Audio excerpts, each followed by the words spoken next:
All right, welcome to Go the Distance podcast. Our guest today is Michael Bellows. So Michael is the CEO and co-founder of Go Materials. And if you don't know what Go Materials is, it's a hassle-free B2B marketplace for wholesale plants and trees that services over 500 landscaping businesses across North America. In our convo with Michael, we dive into his career path. He went from working in, Fortune 500 business, PepsiCo, to founding a technology marketplace. We talk about how he found this opportunity. How did he discover this landscaping market and this unmet need? And we discuss how Michael and his team were able to build this business with very little outside capital, which is super impressive. And we also talk about, obviously, some of the benefits and challenges of B2B marketplaces. And last but not least, we do what we love to do most here, and that is chat about underserved markets and big opportunities. So if you enjoy this podcast, don't forget to subscribe and follow us in your favorite podcasting app. Let's go. Welcome to Go the Distance, the podcast that brings you the top contractors, disruptors, and investors redefining home services. Stay ahead with cutting-edge insights on business strategy and technology built to fuel your growth. Hosted by entrepreneurs and investors Nick Durbano and Ethan Song, Go the Distance is where the future of the trades take shape.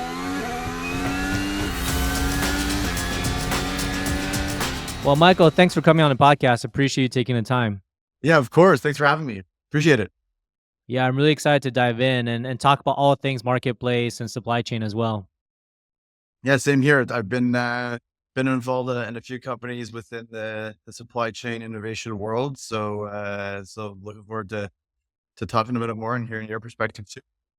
Yeah, I mean, before we jump in, I actually noticed on your LinkedIn when I was, doing a bit of research and prep for this session that you actually spent quite a few years at PepsiCo. And I didn't know that before.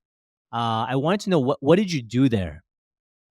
Yeah. So my background before starting Go Materials was like a complete mixed bag between startups and then some Fortune 100 as well. So when I started at PepsiCo, it was right out of university, and I actually did what they call their leadership development program. So think of it as like a fast track general management trainee type program.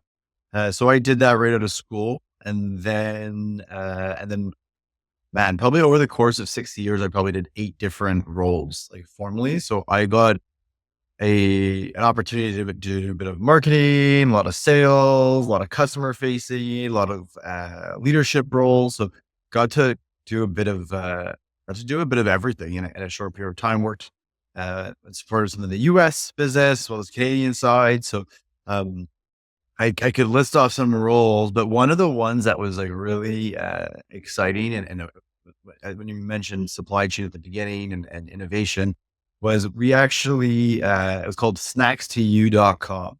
So I actually was a part of the team that led the launch of that within the Quebec market, which is the idea of taking small retailers off of their traditional routes and bringing them onto almost like a mini marketplace e-commerce platform to bring in the Frito-Lay and Quaker category brands into their stores. So I was involved in that transition, which obviously there was a big change there within the customer markets. And what would you say if you were to look back at those 5 or 6 years? What are the things that you've learned and that you're able to apply today, if anything at all? There's so much, right? I learned so much. That is a giant, well-oiled machine, right? I think it's now 75-ish billion in revenue, and they're just a well-oiled from every standpoint you could look at, whether it's their go-to-market, their sales, their ops, their people processes around, talent development and leadership programs for every level of type of leader that comes into the company and how they support and surround themselves with.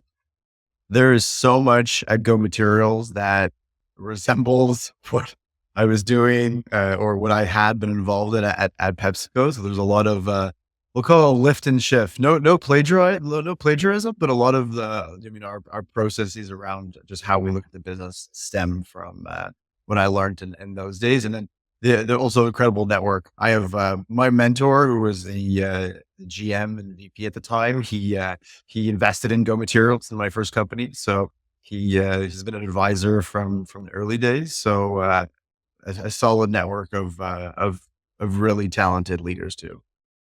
Yeah, it's interesting. Obviously, a lot of people start, businesses right out of school, or even, dropping out of school and to start business. And I personally always find that unless you have like a really good idea, clarity on what you want to do, getting some experience is valuable. Like you're investing in yourself ultimately, and it does pay off because you're going to make mistakes, and this could minimize the number of mistakes you make. Totally. Right. I think everyone could tell a story that has success at the end, but the ways to have it, they can change depending on your story. But like when I look back, it's like I couldn't imagine starting a company without that chapter in my life, because there was so much foundational learnings that were there, just applying to business as a whole. Uh, but yeah, no, it's huge. It's huge. And I didn't leave PepsiCo because I hated it and there was no opportunity for growth. Like one of my co-founders had to pull me out the door, is the truth. Like I was doing Go Materials as a side hustle for over a year. And we were at a point where things were moving. Product market fit was there, and I was still had an amazing career at the same time. So it wasn't one of those like, okay, I'm going to quit and force myself to take the plunge. Like it was really, there were just too many opportunities all at once. And like, obviously when I look back, I'm very happy that I had left at that time. Like it was a critical turning point in my business's life, but I cannot say that it was because of, not enjoying what I was doing or not getting a lot out of that side of my career. It was not the case. So while you were at Pepsi, I guess like where is the idea for Go Materials, or like how did that business start? I know you were still there. Your co-founder was on it. How did it all start?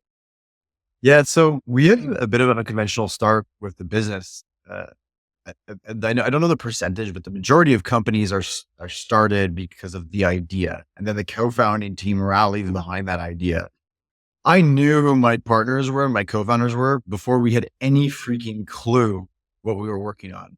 So we knew how much money we were going to put into a bank account. We had our shareholders agreement, and we had no idea what the company was going to be. And when I tell you, like, brainstorming problems in the world to solve, they ranged from, categories in ice cream that were untapped all the way to problems in supply chain and construction. So we went through, spent months going through several different spaces and went at it fairly like academically. Like we did a lot of research on like the size of market, size of opportunity, competitors. Like we did it very much in that approach, which is obviously, I think, a bit different. But once we learned about the landscape construction space, and how we learned about that was my co-founder, Mark, he was who our customer is. He was that for over a decade. So he started a landscape construction business when he was 15 years old. We were in high school together. I remember him beginning to borrow his dad's lawnmower to cut grass.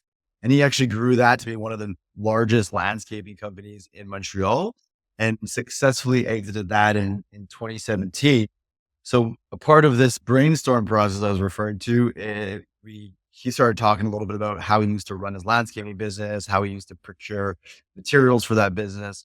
And then me and Shireen, their co-founder, the third co-founder, kind of looked at each other. It was like, how is it possible there's this big of a market that has just been completely forgotten about and is ripe for disruption to a T. So that's really was the aha moment of when we saw the size of market, no one doing anything about it, and just how manually the construction space is run as a whole, as an industry. And we knew at that point we were going all in on that vision. Maybe just to clarify for our listeners, like what is the market and like what does Go Materials actually do? Okay, cool. Yeah. So landscape construction. So we know construction is the largest industry on the planet, right? So landscape construction is a subcategory of that space. You could think of it as everything that is within construction outdoors. So you think of parks, outside of shopping malls, outside of condo buildings, that's all considered within the landscaping of the business. And what we're focused on innovating is specifically procurement. So the procurement of materials in this space. And even more specifically than that, and this has obviously changed over the course of the last few years, but we're very focused on what is called the softscape category of procurement. So you could think of that as anything that is pretty much green that gets planted into the ground. So whether it's a 30-foot palm tree or shrubs or right, like anything in between, like that is really what our niche is. And it's still a huge market in the US and Canada. So that is what we're tackling first. Obviously we have bigger, more ambitious plans outside of that category, but you got to walk before you run. Yeah, I wanted to ask you, like, when you and your co-founders were kind of like, I guess you probably had a bunch of ideas on a board. Some came in, some came out. You disproved some, and then you came back to some others. Were there any criterias you used which ultimately led to this one, or was it all gut based? No, there's absolutely criteria. I would say that one of the biggest things was like we did customer interviews, right? But it's like, why is this a problem? What do you do today? How manual is it? And then I think there's that piece of just truly understanding the problem, which we already really had a good grasp on because Mark lived and breathed it for over a decade. He was like part of the problem really closely. So there was that piece. And then I think the other size component was just market size. We're like, holy crap, like this is actually, not just this little fun, residential backyard plants and trees. Like this is a huge industry. And then lastly, it's like when we couldn't even come across someone remotely trying to do something similar from a competitive landscape. It was just like, okay, this is a white canvas for us to go tackle.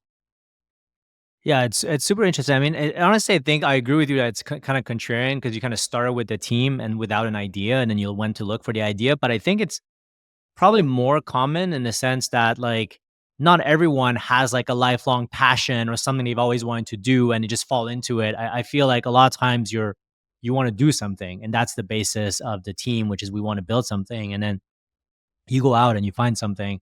I mean, that's actually honestly how I actually got into the fashion business Okay. earlier on at Frank and Oak. Like, I don't come from the fashion space. I wasn't necessarily interested to be in the fashion business, but we felt there was an opportunity, and so I think there's it's more art and science, right? In the end, and how do you get to that idea and the success?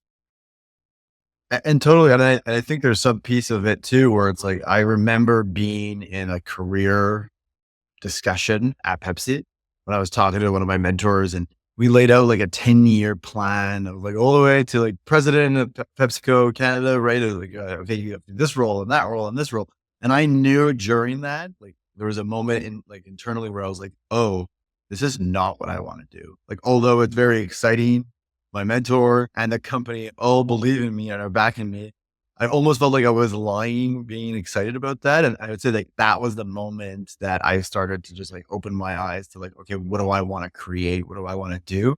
And then slowly, the founding team came together over the next month or two. So that was like the first step or realization of self-awareness that there was something else that was kind of, I was destined for in my career, if you will. So talking about the thing that you guys actually solved, like, how were landscapers or landscaping companies, should I say, were doing it prior to Go Materials? Like, it was like very manual, I'm assuming. Yeah. So think of like, if I were to give you like a quick 101 on the industry, right? So from a supplier standpoint, extremely fragmented. So, thousands of wholesale farms and nurseries across Canada and US. And then on top of that, not only is it fragmented on a supplier by supplier basis, but then on a product basis, what happens is that each farm becomes really good at growing a particular category. So they become experts in shrubs or oak trees or whatever it may be, right? So then what happens on the demand side of that is not only is it really fragmented, but in order to get everything you need for a project, you have to combine 5, 10, 15 different wholesale nurseries just to get every category that you need for a specific project, right? And then on top of that, these wholesale nurseries, they're run off pen and paper. So how, as a contractor, how do they know what they have? It's like printed catalogs they get once a year at a trade show, maybe an inventory list that's on the website of the nursery. But they think of that whole buying process as they're just manually collecting data and then they're building a spreadsheet to compare apples to apples of what makes the most sense. So the truth is like not even scratching the sort of like surface of truly optimizing how they buy it in any shape, way, or form. And then a lot of them were also limited geographically. So because they, knew the 3 wholesale nurseries, 25 miles away, they stuck to that range of supplier base. But if you go 100 miles further, you have someone who has those materials at 30% of the cost, probably, right? So there's just a lot of fragmentation and arbitrage opportunity that exists in this space across the board, and just zero transparency. So there's zero data visibility to properly compare and just really quickly, it's really difficult to do. I find with B2B marketplace, which in your case, it's somewhat, that product, the often is also an opportunity for like a SaaS component or like, value add services. In your case, beyond the marketplace itself, like are there other things you're doing for your customers? Yeah, so that's such an interesting question and opportunity, because we actually had a hard time labeling ourselves as like, is it a B2B marketplace? Is it vertical SaaS? Like what exactly are we? Because one of the key hurdles with B2B marketplaces is the supply and demand side, like making sure that you have the right amount of supply for the right amount of demand back and forth. We don't have that problem at all, because we make it so easy for our nurseries to work with us. So our wholesale nursery database far outpaces our demand side as a whole, right? So, we've gone back and forth where we have a platform or a software that our contractors can use, where they can manage their quotes and manage their orders and that piece of their business. But we are giving that away today for free, right? So they are just, the way Go Materials makes money is off the transaction, right? But the truth is that our product team right now is an R&D with our customers, and we actually have a very clear product roadmap. But what does Go Materials Prime look like? Okay, so today for free, you can quote, you can get your estimate, you can place your order, right? So what is that? What does Go Materials Prime mean for our customers? What would they value? What would they potentially pay for on a monthly basis? Like that is incremental to what we're currently offering. So we actually have customers on our waiting list for Go Materials Prime, and don't worry, it won't be called that. I'm not sure what it will be called at that point, but there's so much more we can do to get more integrated into their entire procurement process. Like we are really just have scratched the surface of, estimation, delivery. There's a lot of steps that happen at the design level, all the way to payment solutions and fintech, and then everything that's in between. So we are at the very much at the infancy stages of what our software is going to look like for both our customer and our suppliers. And when you got into that space, like as you got into deeper, like a year in, 2 years in, or 3 years in, like what was something that was surprising to you? Like things that you didn't know when you first started? Man, there are so many things that were surprising to me. And I guess like I did come from what I did come from right before was with PepsiCo, right? Which is a fairly innovative company, right? Innovation is at its core of everything that they do. So, one quick example, which is really funny, is like we wanted to create a scoring system that would allow us to know how well an order went. So on-time delivery, no return products, like all these factors make up a score of what we call our order success score. And we used to monitor that at PepsiCo by like the minute. So like if a truck would show up like 3 minutes late at a grocery store, like that would be dinged as late. Reality is that in this space, that you order material on a day and you get it on a day, regardless if it's 3 or 4 hours later, like it's not a big deal. So my bar was almost set too high of what the expectations should be. And then we were able to almost, okay, well, we can lower it and still be considered awesome, right? It's very easy to be good in this space. It is incredibly difficult to be incredible in this space. Does that make sense? Interesting. Yeah, that makes sense. That's super interesting. And you obviously, it's a lot of these industries, right? They haven't been disrupted. Technology is new to a lot of the users. Like, was it difficult to get your product adopted at first? So V1 of Go Materials was a Google form that a customer would fill out. That was back in 2018. So like, I don't think it's possible for a company to have more of an MVP than what we had. Because it was like, what's the name of the customer? Where do you want the material? What do you want? Like that was basically the form.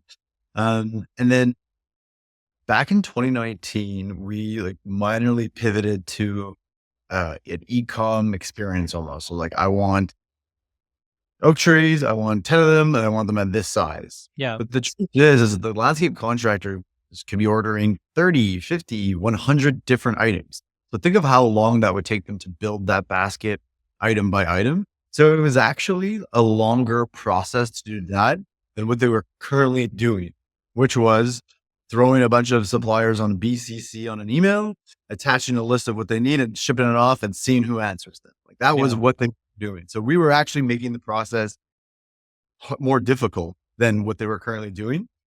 So we actually had to pivot there and really just ask ourselves, like, how do we make the most simple customer centric quoting and ordering process? And what that came down to is like, we're going to accept lists in any format. There was going to be zero work for the contractor to do anything differently than they're currently doing. So it forced us to actually develop technology that would read and standardize these lists, regardless of if it was a PDF, Excel, or a picture of a napkin with a bunch of products listed on it. So that was our AI OCR, where it basically is used to just read and standardize any format of plant and tree list, and then aggregate and clean that data systematically so that it can be then benchmarked later on in our process. So that's just one example of a pivot where we were like, we got to make this simpler and easier. And that is at the end of the day, that is a part of our DNA and focus for both buyer and supplier is how do we make it just so simple to work with GoMaterials. Yeah, it's super interesting because I was kind of like looking into like Choco, like the food marketplace, which has a similarities to your business model. I think they're based in Berlin, but basically the idea was that like a restaurant ordering food from like food suppliers, they just want to call and have a short list. They're saying it. They don't have time to click and then go through a whole process, and you just can't change that. You have to adapt to them to make it work. 100%. And then it's like, how do we not force our customers to adapt to us, but allow them to just have this most simple process and build technologies around that process to automate that in itself. So that is a change in mindset that we've had for a while now. But I think in spaces that are a little more old school, if you will, I think that's how you help them adopt to technology and adopt to any form of innovation.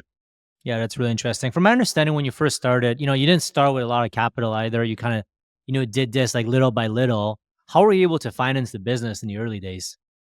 We are really, really strappy. So when everyone else at that timing in startup land was raising loads of capital at crazy valuations, we did not. Right. So we were relatively bootstrapped, a bit of friends and family capital early on, but we were pretty much bootstrapped from 2018 to 2022.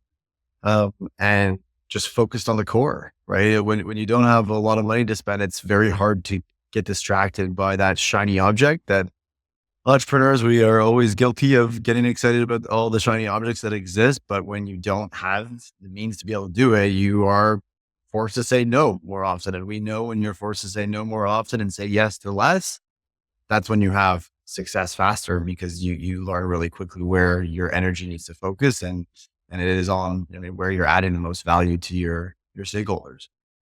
But like just from a business perspective, and maybe there's some stressful moments you can share, like you have this sort of like, commission based, right? Like you take a cut from the purchases, which is variable and Yeah. seasonal. And then you have like payroll and like paying yourself and your team. Like, how did you manage, especially in the early years, like when I'm sure it wasn't a huge amount? So one, we paid ourselves very, very little. Two, we scraped every government grant from under any non-dilutive capital that exists. I can promise you I'm aware of it or someone on my team is aware of it and is utilizing it. And three is how do we make sure our customers come back and spend more? Right. And I think when you ask yourself that simple question, you get down to what the core problem is pretty quickly and you get really focused on retaining clients and delivering a superior experience. And then if you deliver a superior experience, you get more of their share of wallet. And if you get more of share of wallet, then you make more, and then you can make payroll in 2 weeks. So when that happens, I think it's really important that it just comes down to focus. And then I would say for the seasonality piece of your business, that um, really forced us to move down south in terms of geographic expansion very quick, because our category is off a third of the year in Canada, right? And even Yeah. a little less than that in New York. But when we had opened up Florida and Texas really quickly, like those markets were huge. And what we didn't really know at the time was that our value proposition, right, was even stronger there because there's more SKUs, there's more fragmentation. So when it comes to the consolidation and the one-stop shop nature of the space, it's actually an even bigger problem for the contractor, which means that GoMaterials is an even bigger solution.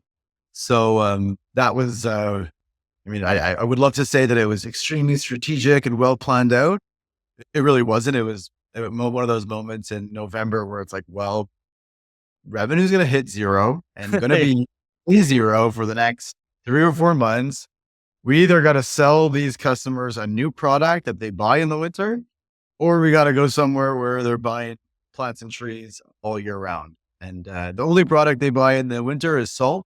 And salt is basically a monopoly. So a marketplace type business in that product category will likely not work at all. So it was very clear we just needed to open up in a sunnier, warmer state.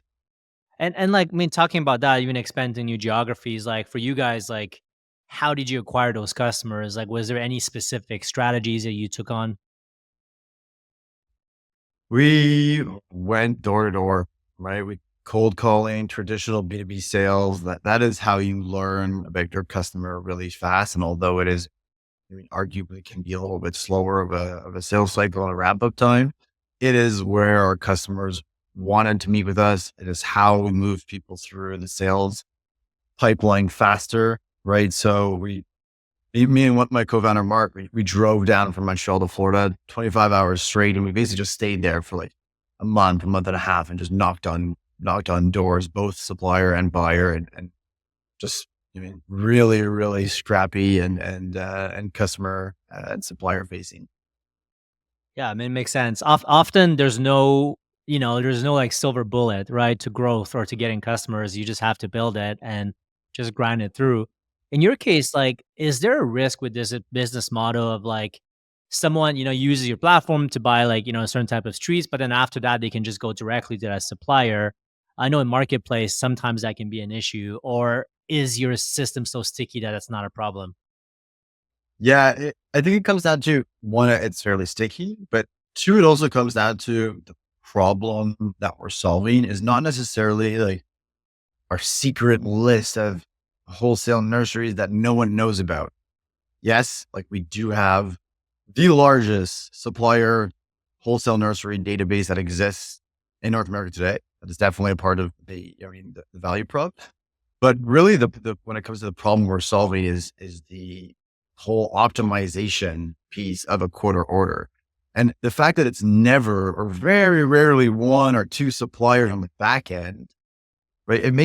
Imagine how much time a contractor would spend replicating and coordinating and calling those 7 nurseries and making sure that the pickup times make sense. Like that's a full-time job is what we're saving the contractors. It's not just about getting the materials, that there's also a piece of payroll that we're significantly saving too, because we're making their teams uh, way more scalable. As a department, they don't even have to worry about scaling up because we can scale up and scale down with companies really easily. So it really is to think about it as outsourcing your procurement and estimation team with software and intelligence. Yeah, that makes sense. The value is not just finding the plant; it's all the whole supply chain plus like customer service, all of that across that. And I think that's what you've built. Now, you went down south. You've kind of like pivoted the product a few times. Like, was there a time where you're like, okay, we got it. Like, it's clear that this is gonna work. Like, is there an aha moment, or was it just progressive? Yeah, I I think like I'm involved in some other startups, and obviously very close with within the startup community, specifically in Montreal. And versus the average startup, our pivots were significantly less intense than what I see in the market. So at the core piece of it, the problem we were solving has never really changed, right? How that's changed and how we do it on the back end, like yes, of course that changes and gets tweaked, gets more productive, it gets more automated, right? The list goes on and on. But it has really been a gradual kind of process overall. There was a realization, realizing really what the most important part of our business was, and that was like, I mean, our mode is data, right? And as cheesy as that sounds, it's the truth. Like the more accurate and more supplier data we have, meaning wholesale nurses we know, the products they sell, what size those products are, et cetera, is like, that's huge. So our supplier development team is an important part of the company, because it all stems from knowing who has what at what price. Yeah, that's really interesting. I find with marketplaces, what's interesting also is at some point they're almost coming to you, right? Instead of like looking for that planned supplier, they're actually coming to you, and that is the source. And for them, ordering from you is the source, even though there's another supplier behind that. And so, what do you think is like your ultimate vision? Like, obviously, you guys have been doing this for a few years. Like, where do you think this is all going? The vision is so much bigger than we ever thought. And I would say it was one of those things where it wasn't fully thought through on day one or even close. Like we really were zoomed in on a specific piece. But the reality is that the industry as a whole operates really inefficiently. And when you look at what we've done to this point, it's like, wow, like, we have only scratched the surface of what this can truly be. Like there is really like a need for the Amazon of landscape materials to exist within this niche subset. And for us, that means more product categories. So how do we have all the categories that our customers are buying, right? It means how do we develop even more comprehensive software solutions for the supplier, help them manage their orders and inventory way more accurately, which will obviously feed our core business. For the buyer, it's all about, getting more ingrained into their whole buying process. So again, developing software that fully integrates the whole procurement ecosystem. And then something else that has come to light recently is that plant and tree procurement in large volumes is not just a problem for landscape construction businesses, right? It is a problem for cities like the city of Montreal, the city of Orlando. Those are our customers today as well. So ICP and target market is also, we've realized is much larger because of the fact that this category is just hard to buy. It doesn't matter who you are, but if you're buying in large quantities, it's really incredible, very difficult to buy. Retail, right? Lowe's, Home Depot, like they're garden centers. They have buyers that are trying to buy this category and are not doing it in an efficient way at all. So there's a product side of our expansion and our vision. There is a software solution side to the business. And then there also was just a customer ICP expansion side into other customers that are buying the category. So we are really just getting started. There's so much work to do. But we got to stay focused on the next few steps here. So that's what we're working on. Yeah, it's really interesting. It's one of those like markets where it doesn't seem like it's something big. And as you go to layers like deeper and deeper, and as you uncover all these opportunities, and the size just keeps on growing. Is there any other industries like that you feel like is underserved? Like outside of what you guys are currently doing, that you're like, hey, this kind of looks like that. There's a bunch, and obviously I'm biased to construction and supply chain just because those are people and CEOs and founders that I spend more time with. But I mean, within the logistical network, like 3PL innovation is barely scratched the surface of what it can be. Like that's going to be huge. When it comes to inventory management for wholesale suppliers within landscaping, that is still a big untapped market.